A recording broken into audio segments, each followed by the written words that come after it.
Chronologinėse evangelijose gyvenimas ir 70 Mesijo tarnystės savaičių. 4 evangelijų portretai yra uždėti vienas ant kito, tiksliai sinchronizuojant juos su vienu stebuklu, užfiksuotu visų 4 evangelijų autorių.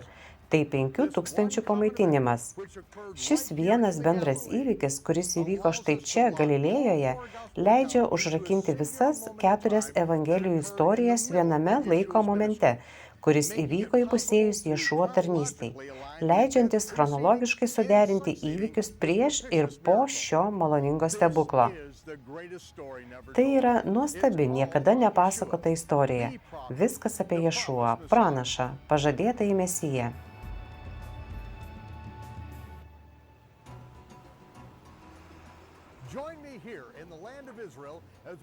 Prisijunkite prie manęs čia, Izraelio žemėje, ir mes leisimės į chronologinę ir archeologinę kelionę per evangelijas.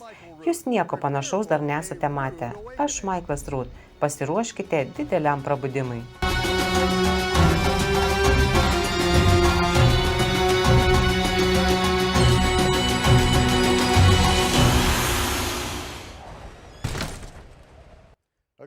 Pagal Mato Evangeliją, 1 skyriaus 18 eilutę, Mesijo gimimas įvyko taip.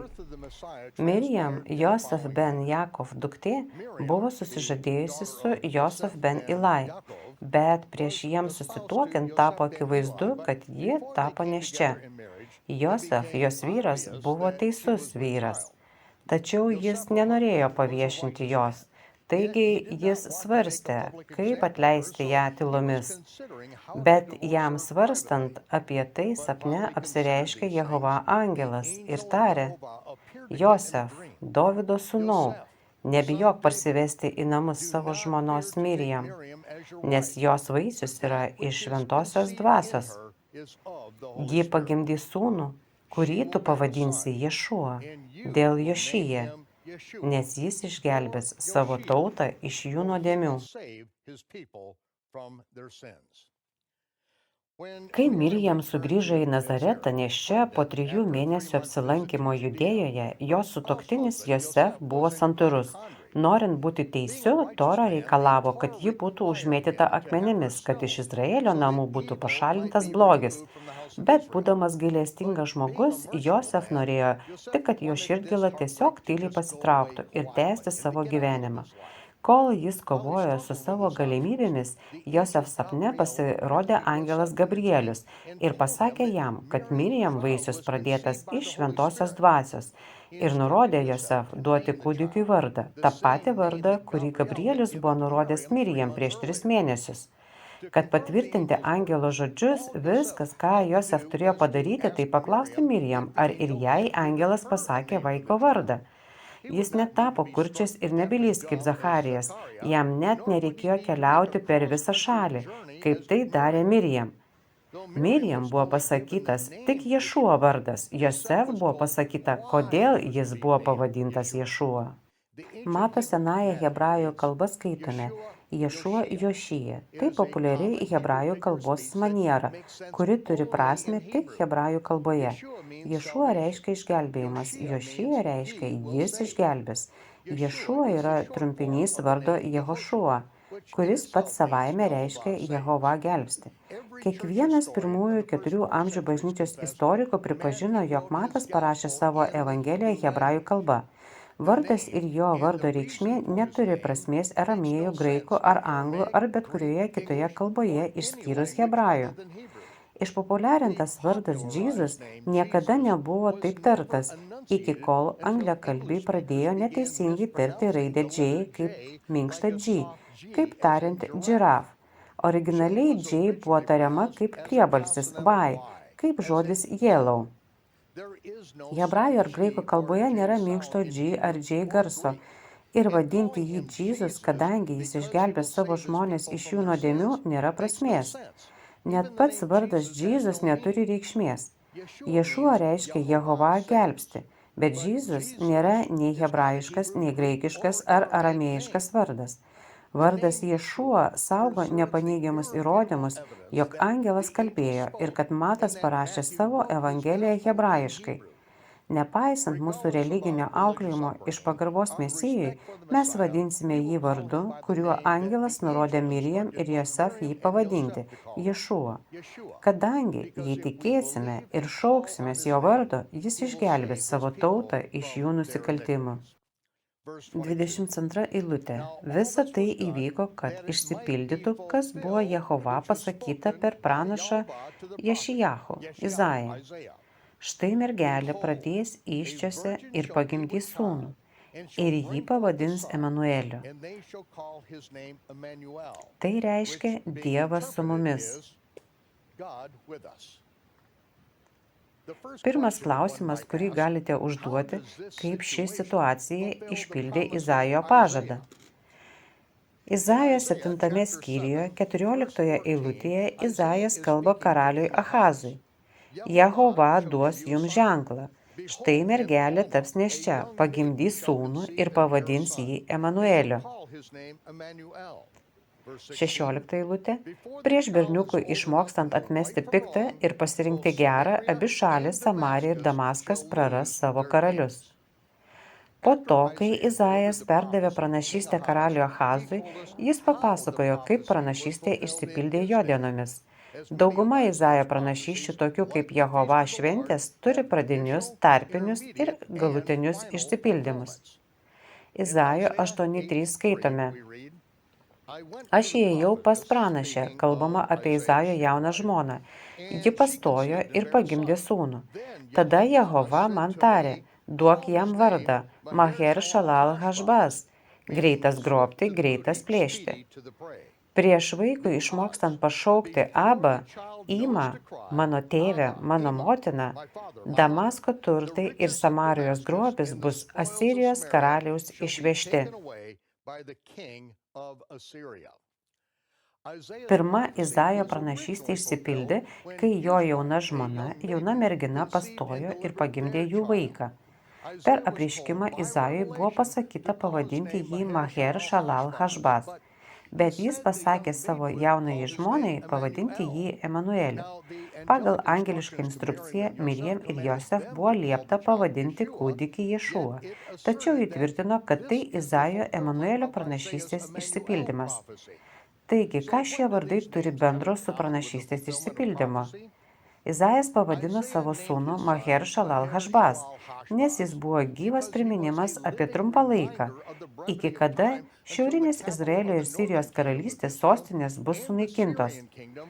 Iki jų sunaikinimo vaikas nebus pakankamai suaugęs atskirti gerą nuo blogo, ar šaukti tėvę ar motiną. Jo vardo reikšmė ir pats egzistavimas rodė, kad Elohim buvo tarp jų. Emanuel. 600 metų po Izaijo, Josef Mirijam vaiką pavadino Ješua, kadangi jis išgelbės savo žmonės iš jų nusikaltimų. Jo vardo reikšmė ir pats jo egzistavimas rodė, kad Elohim buvo tarp jų. Be to, skaisčioji mergelė, turinti sūnų, yra Gabrieliaus pranašystės išsipildymas. Tai vėlgi buvo įrodymas, kad Elohim yra tarp jų. Emanuel. Abi pranašystės buvo apie jauną mergelę, pagimdžiusią vaiką, kai tėvas pavadino vaiką pagal tiesioginį apreiškimą iš dangaus – Emanuel. Elohim yra tarp mūsų. Nei Izaijo, nei Mirijam sūnus nebuvo tiesiogiai pavadinti Emanuel.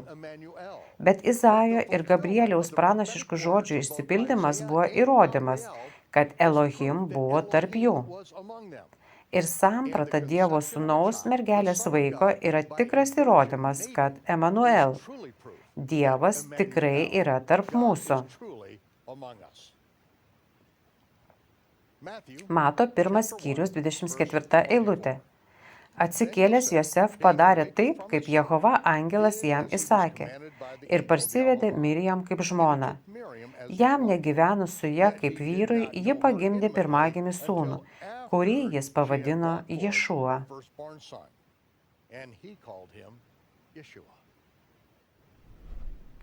Lydinti žvaigždė atvedusi 3 išminčius prie ėdžių, Ješua gimimo naktį yra iliuzinis literatūros sumanymas, kurio vienintelė tikrovė yra generolo Liu Wolaso romano leidime Ben Huras.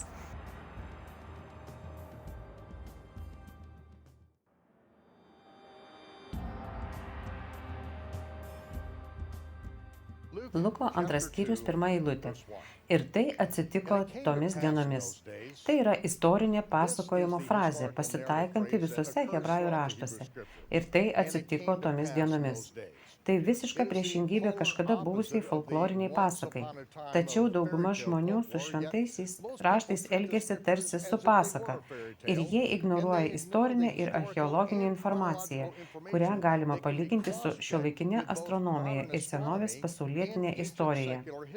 Istorija dažnai perrašoma arba interpretuojama siekiant, kad Biblijos įrašas būtų netikslus, o pseudoistorikai atrodytų protingi. Lydinti žvaigždė atvedusi 3 išminčius prie ėdžių Ješuo gimimo naktį yra iliuzinis literatūrinis išradimas, kurio vienintelė realybė yra generolo Lew Wallace'o romano leidime Ben-Huras. Tačiau milijonai ėdžių scenų visame pasaulyje vaizduoja šį įvykį, kuris niekada neįvyko. Tai jūsų konfesijos tradicijos, kurių jūs išmokė 2 klasės sekmadieninės pamokos arba pasenusi teologija. Nėra nei susidomėjusių, nei atsakingų už mus ieškančių tiesos. Man labiau patinka atmesti pasakojimo įžangą ir tai įvyko tomis dienomis ir susipažinti su istoriniais ir astronominiais faktais, įterptais į šią realaus gyvenimo istoriją. Taigi dar kartą, 1 eilutė. Tomis dienomis išėjo Ciesoriaus Augusto įsakymas surašyti visus valstybės gyventojus.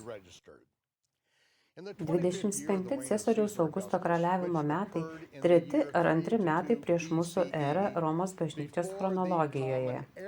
Visi Romos pavaldiniai privalėjo užsiregistruoti savo pritarimą Ciesoriaus Augusto įvardijimui Romos imperijos tėvo. Po to, kai registracija buvo baigta vasario 5 dieną, 2 metai prieš mūsų erą, Romos senatas pasirašė deklaraciją, kad dieviškasis imperatorius Oktavijus Augustas yra patriarchų patriarchas. Cesario Augusto progai nulipdyta skulptūra tebestovi Romos gatvėse ir šiandien. Viena iš keletos imperijos skulptūrų ir po 2000 metų yra vis dar nepažeista. Tai paminklas Luko chronologijos tikrumui ir liudijimas apie metus, kuriais gimė Ješuo. Toks pirmasis surašymas buvo padarytas Kvirinui valdant Siriją. Faktiškai Kvirinas Sirijoje 2 kartus tarnavo Romos gubernatoriumi ir administraciniu pareigūnu. Pirmą kartą tai buvo 3-2 metai prieš mūsų erą, kai buvo išsiųstas prižiūrėti regioninės registracijos. 3 eilutė. Kad įvykdyti šią prievolę, visi keliavo užsirašyti kiekvienas į savo miestą. Kadangi Josef buvo kilęs iš Dovydo namų ir giminės, jis išėjo iš Galilėjos miesto Nazareto į Judėją, į Dovydo miestą, vadinamą Betliejumi. Jis ėjo užsirašyti kartu su savo sužadėtine Mirijam, kuri buvo nėščia. Kur kas reikšmingesnis už Romos imperatorių pareiškimus, perdedančius jų per daug išpūstą ego, yra visagalio įsakymas visiems izraelitų vyrams eiti į Jehovą šventes 3 kartus per metus. Josef nereikėjo specialios kelionės į Betliejų, kad užsiregistruotų Romoje. Tais metais jis 3 kartus bus Jeruzalėje per šventes. Į Betliejų 5 mylios kelio, Josef ir Mirijam, abu būdami iš Dovydo namų, gerai žinojo Mikėjo pranašystę, kad Izraelio valdovas gims jų protėvių mieste Betliejuje. Michėjo 5:2. Efrata, Betliejau, nors esi mažas tarp Judo miestų, bet iš tavęs kils tas, kuris bus valdovu Izraelyje. Josef žinojo apie pavojus kelyje ir riziką pasiimti nėščią žmoną į tokią ilgą ir sunkią kelionę, bet jis nebijojo eiti į palapinių šventę. Jis žinojo iš 2000 metų Izraelio istorijos, jog saugiausia vieta žemėje jam ir jo žmonai yra Jehova valioje. Luko 2 skyrius 6 eilutė. Jiems ten esant Betliejuje atėjo laikas jai gimdyti. Ir Jono Evangelija mums sako, žodis tapo kūnu ir gyveno tarp mūsų. Nebijokite, klausykite manęs. Aš skelbiu jums gerą žinią apie didelį džiaugsmą, kuris bus visiems žmonėms. Šiandien Dovido mieste gimė Mesijas, mūsų gelbėtojas.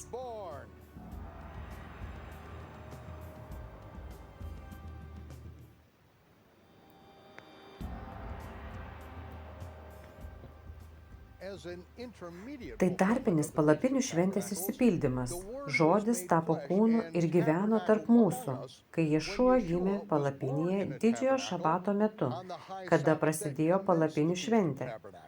Palapinių šventės metu, ar hebrajiškai Sukot, visi vyrai nuo 13 metų ir vyresni privalo pasistatyti ir gyventi 7 dienas laikinose pastogėse, palapinėse ar kitaip sukose. Angliškos Biblijos vadina šį laikiną prieglobstį ėdžiomis. Apie tai taip pat kalbama Pradžios knygoje. Jokūbas pastatė laikinas pastogės savo pulkams, todėl ši vieta pavadinta Sukot. Ta vieta angliškai galima pavadinti ir ėdžiomis. Luko 2:7. Kadangi miestelyje jiems nebuvo kambario, Mirijam pagimdė savo pirmagimį Sukoje.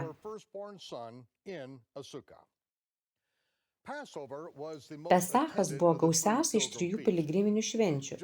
Juozapas apskaičiavo, kad per antrąjį šventyklos laikotarpį į Pesachą atėjo 2 milijonai žmonių.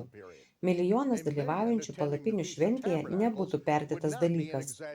Ten lengvai galėjo būti 100 tūkstančių palapinių, pastatytų Jeruzalę supančiose kaimo vietovėse.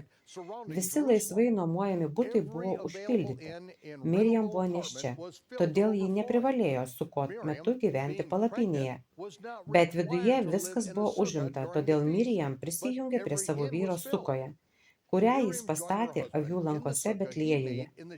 Būtent ten, žiūrėdami į šventyklos kalną, levitai iškėlė savo žemės Pesacho auką. Ten pirmąją Sukot šventės dieną, šabato dieną, Sukoje gimė Dievo avinėlis.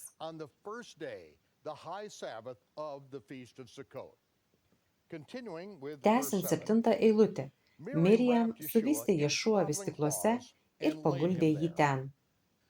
Netrukus po gimimo karaliaus vaikas, potencialus sosto įpėdinis, buvo nupraustas sūriu vandeniu ir stipriai suvystytas ištiestomis galūnėmis. Tėvai per trumpą ceremoniją pasimeldė už vaiką, prisižadėdami auginti jį teisingai. Vystyklai buvo nebetinkamų kunigų drabužių juostelės. Jie taip pat būdavo naudojami dagčiams šventyklos menoraje. Elišeba, kunigo Zacharijo žmona, tikrai galėjo parūpinti vystyklų šiam svarbiam momentui. 8 eilutė. Toje apylinkėje laukuose buvo piemenys, kurie budėdami naktį saugojo savo bandą. Jiems pasirodė Jehova angelas ir juos apšvietė Jehova šlovė. Piemenys labai išsigando. Nebijokite, klausykitės manęs. Aš jums kalbiu gerą žinią apie didelį džiaugsmą, kuris bus visiems žmonėms. Šiandien Dovido mieste gimė Mesijas, mūsų gelbėtojas. Tai bus jums paskirta. Jūs surasite kūdikį suvystytą vystyklose, gulintį Sukoje. Norint piemenims pamatyti šį ženklą, jiems reikia labai skubėti, nes norint atlikti Sukoje nuprausimo ir suvystymo ceremoniją, ji turi būti palyginti trumpa. Sukoto šventė iš tiesų yra išskirtinis įvykis Izraelio istorijoje. 13 eilutė. Staiga prie angelo pasirodė gausi dangaus kareivija, šlovinanti visagalį. Šlovė Jehova aukštybėse, o žemėje ramybė ir dieviškas palankumas žmonėms. Kai angelai nuo jų pakilo į dangų, piemenys kalbėjosi: eikime į Betliejų ir pažiūrėkime, ką visagalis mums padarė. Jie tuoj pat nuskubėjo ir rado Mirijam ir Josef su kūdikiu, suvystytų vystykluose ir paguldytų Sukoje. Piemenys rado laikinuosius namus ir kūdikį Mesiją. Tuo metu jis buvo suvystytas vystykluose ir gulėjo Sukoje, netoli šventyklos, piemenų lauke Betliejuje. Astronomai iš rytų atvyks po metų 2 mėnesių ir 6 dienų po Ješuo gimimo. Ir jie ras mažą vaiką namuose, kuriuose šeima tuo metu gyvens. 17 eilutė. Piemenys pamatę šį ženklą, paskelbė viską, kas jiems buvo pasakyta apie vaiką. Visi, kurie girdėjo jų pasakojimą, stebėjosi tuo, ką jiems pasakė piemenys. Bet Miriam giliai apmąstė visus šiuos dalykus savo širdyje. Piemenys grįžo iš Sukos, garbindami ir šlovindami Jehovą už visą, ką buvo girdėję ir matę. Ir viskas buvo taip, kaip jiems buvo sakę angelai. Ješuo Brit Milach, tai yra jo apipjaustymas ir vardo suteikimas, įvyksta 8 dieną per didįjį šabatą, vadinamą Hošana Rabą, paskutinė didžioji diena. Jis iš tikrųjų buvo apipjaustytas per šabatą, kad nebūtų pažeistas Mozės įstatymas. Apie tai jis užsiminė fariziejams po 30 metų. Luko 2, 21 eilutė. Praslinkus 8 dienoms, jie apipjaustė vaikelį ir pavadino jį Ješuo, vardu, kurį angelas nurodė dar prieš jo pradėjimą įsčiose. Matas mums sako, kad tai buvo jo patėvis Josef, kuris pavadino jį Ješuo. Ir todėl mes Jėzų vadiname jo tikruoju vardu Ješuo, nes jis išgelbės savo tautą iš jų nuodėmių.